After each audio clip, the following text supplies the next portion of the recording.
26 years we've been doing this here. So before I get anything else done here, I just want to give thanks and praise to the American Cinematheque. Without you guys, I would not, I don't know what I'd be doing today. I'd be home cleaning the cat box or something.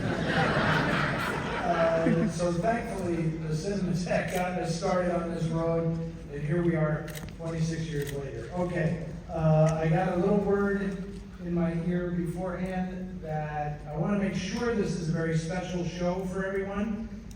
There is the possibility that the entire theater will combust this evening because we are showing you a nitrate film. I mean,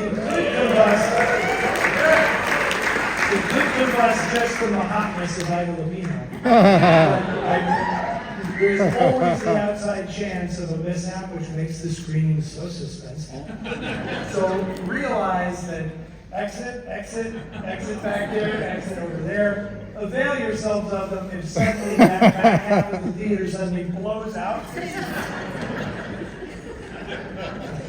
I know you're not supposed to do the announcement like that, but I couldn't resist.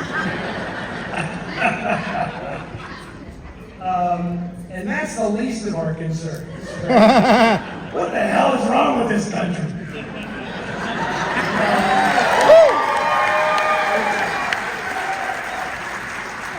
I'm going to get this one out of the way really quick.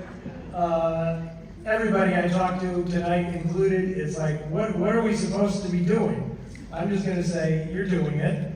This is exactly, this is a safe space. You can come here, you won't be fired, you won't lose your job. I guarantee you, just do not be afraid of these people. That's number one. Okay. Now,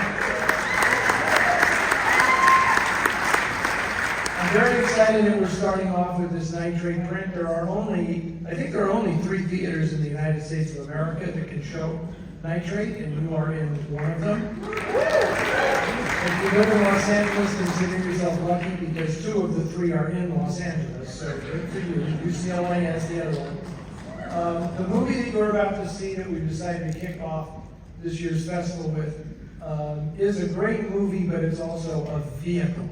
This was completely a vehicle for its star, Ida Lupino. This movie, I think 26 years ago when I started doing this, I don't know that Ida Lupino would have gotten cheers in the audience. I think she's enjoyed a bit of a renaissance, and people have come to appreciate it. I used to say that she was the most talented woman in the history of Hollywood. Now I'm kind of like one of the most talented people in the history of Hollywood because she could do everything.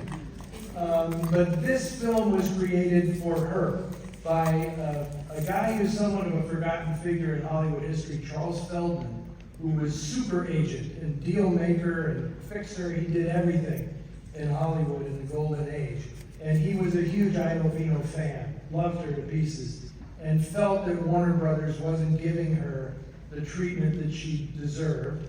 And so he concocted this entire film as a vehicle to get her on loan from Warner Brothers, to give her the big star treatment that he thought she deserved. And she only agreed to do this movie on one condition: Richard Widmark had to be in it. Because, of course, the previous year to this, Widmark had made his movie debut in Kiss of Death. You know what that's all about. And Ida Lupino thought that he was such an electrifying figure on screen. That was part of the inducement. Was, well, I'll do the movie if you promise me that Richard Widmark will be in it with me. So there you go. And Widmark is still at that stage of his career where he is nothing but a gibbering second half. Starts out slow, but he gets there eventually in this movie. You'll see. Nick Rossi, who was just here on stage, I want to give I call him Noir City's musical director. He plays every night up in the Bay Area when I do the shows up there.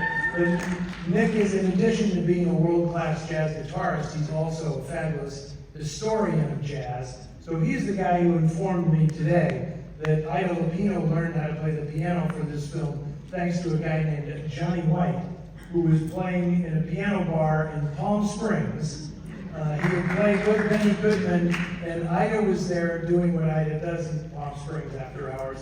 And Johnny White, she said, I gotta learn to play the piano for this film. And so he was her coach, and I believe they call it sidelining, is that right?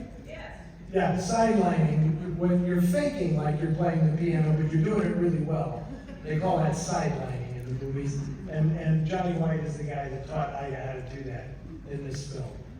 This film is so beautifully art directed, beautifully photographed by Joseph Lachelle. The director, Jean Nicolesco, had been a production designer and art director, which is why the movie looks as fabulous as it does. One of the great disappointments of my life was realizing that Jeffy's Roadhouse does not actually exist. It's actually just a set. If you go up to the Canadian border, you're not going to find this place, which is a tragedy, because when I was doing one of these things for TCM, like we have to do the social media stuff every so often, and it's like, if you could live anywhere in a movie, where would you want to live? And I said, oh, Jeffy's Roadhouse, obviously, is where I would want to live. And sadly, that's not quite. Anyway, the normal people in this film are played by Cornel, Wilde, and Celeste Holm. Kind of boring. Celeste Holm had just won the Oscar for Best Supporting Actress just before this film came out for Gentleman's Agreement. And she is terrific in the movie, but she is obviously playing second fiddle to the reason this movie exists, which is the fabulous Ida Lupino. So I can't see all of you, but how many folks in this auditorium have not seen this movie before? You have no idea how good that makes me feel. I want to be the person who brings this film to you so you get to see it for the first time. And you people aren't just seeing this film for the first time. You're seeing it in a nitrate print. As your first exposure. So that's it. We have many, many more days to come. As I said, this is a safe place and a sanctuary, and I look forward to seeing you all here in the days to come. But right now, who wants to look at me when you can look at Ida Lupino and Richard Widmark? Enjoy.